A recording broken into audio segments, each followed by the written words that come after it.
Hello, hello, bonjour à tous, c'est Claire. Bienvenue dans cette nouvelle vidéo où je partage avec vous comment j'ai réalisé des légumes sautés. Je vous partage ici comment avoir cette belle couleur verte, mais surtout une bonne saveur avec très peu d'ingrédients. Donc si ça vous intéresse, restez simplement jusqu'à la fin de la vidéo pour ne rien louper. Ici, j'ai des légumes qui ont fait leur petit bout de chemin. J'avais lancé les graines, ça a poussé. Par la suite, j'ai repiqué. Et voilà le résultat. Alors, ce sont des légumes. Au Cameroun, on les appelle des fois des légumes du village, des fois le zome. C'est très délicieux en bouche. Donc, une fois que tout a été, allez, tout a été bien à maturité comme ici, j'ai simplement découpé et voilà ce qu'on obtient. Il n'y a pas une grande quantité, mais ça fera bien l'affaire. Alors, j'avais pas apprêté le même jour et comme il fait chaud, donc comme vous pouvez voir ici, ça a un tout petit peu commencé à s'affaiblir, mais c'est pas grave. Là, on va simplement nettoyer et pour nettoyer, on coupe les tiges. Comme vous pouvez voir ici, couper vraiment où c'est tendre, où c'est pas dur en fait, parce que plus c'est dur, plus ça mettra du temps à cuire.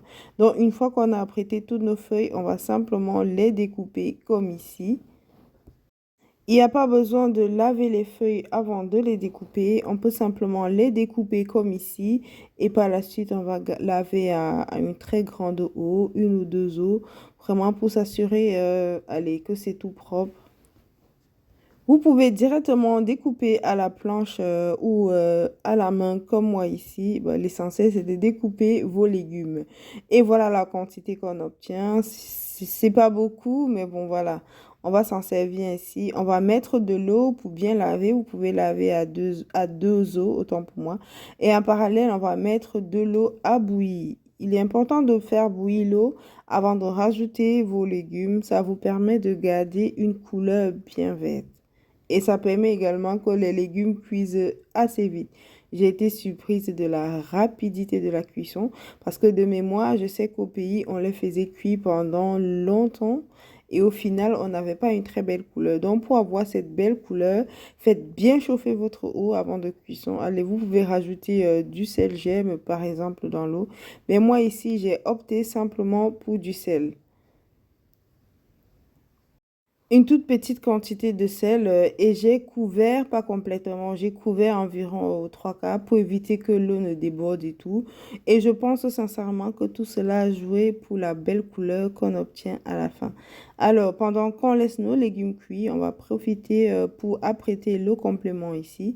C'était les plantains, on va simplement nettoyer, découper en deux ou en trois, vraiment selon que vous voulez. Et par la suite, on va laver à grande eau et on met directement à cuire. Et voilà nos légumes qui sont déjà prêts. Mais ça, tellement vite cuit, je m'y attendais pas. Je m'y attendais pas du tout, mais très satisfaite de la couleur. Et comme je l'ai dit tantôt, j'ai pas complètement couvert la marmite, simplement parce que je voulais pas que l'eau déborde et que ça salisse la cuisinière. Donc voilà la quantité qu'on obtient. Comme vous voyez, c'est pas grand-chose. Je m'attendais quand même à avoir une certaine quantité, mais bon voilà.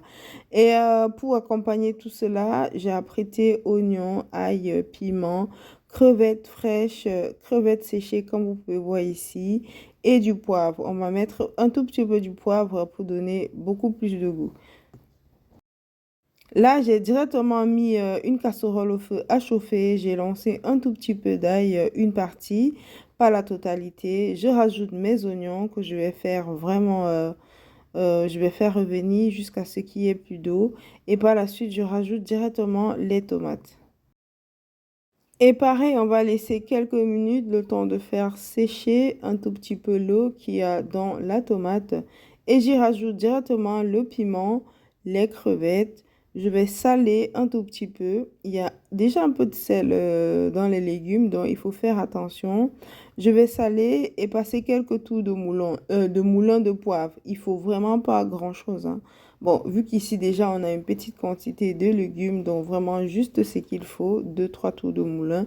Et pendant que tout cela mijote au feu, je vais mixer ici les crevettes séchées. J'ai pas mis la totalité vu qu'il n'y avait pas une grande quantité au final, donc je n'ai mis qu'une partie. On va bien mélanger, on va tourner et enfin les légumes. Comme vous avez vu là, j'ai essayé de presser pour vous montrer qu'il y a encore un tout petit peu d'eau. Il n'y a pas besoin de presser les légumes que ce soit complètement sec. Ça ramène beaucoup plus de goût. Et pour finir, on rajoute le reste d'ail.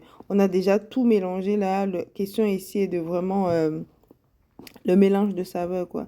Je retire le piment qui s'est percé, donc le repas est déjà bien parfumé. Il n'est pas fort épicé, donc s'il y a besoin de rajouter du piment, on rajoutera par la suite. Et là maintenant, on va simplement bien mélanger pour se rassurer que c'est bien homogène. Goûter au besoin pour savoir s'il faut rectifier l'assaisonnement. Au final, voilà ce qu'on obtient. Un repas, c'était vraiment savoureux. J'aurais aimé avoir beaucoup plus pour faire une grande quantité, mais je n'en avais pas. Mais n'hésitez pas à reproduire la vidéo, comme vous avez vu, avec très peu d'ingrédients. Ici, j'ai utilisé les crevettes fraîches, mais vous pouvez utiliser toute source de protéines de votre choix. Viande, poisson, vraiment ce qui vous arrange. Et voilà, on arrive bientôt à la fin de la vidéo. N'hésitez pas à liker. Si vous n'êtes pas encore abonné, n'hésitez pas à le faire. Activez la cloche de notification pour ne pas manquer les prochaines vidéos. Partagez également la vidéo dans vos communautés, avec vos amis, pour faire grandir tout simplement la chaîne. Et pour ma part, je vous dis à très bientôt dans une nouvelle vidéo. D'ici là, portez-vous bien.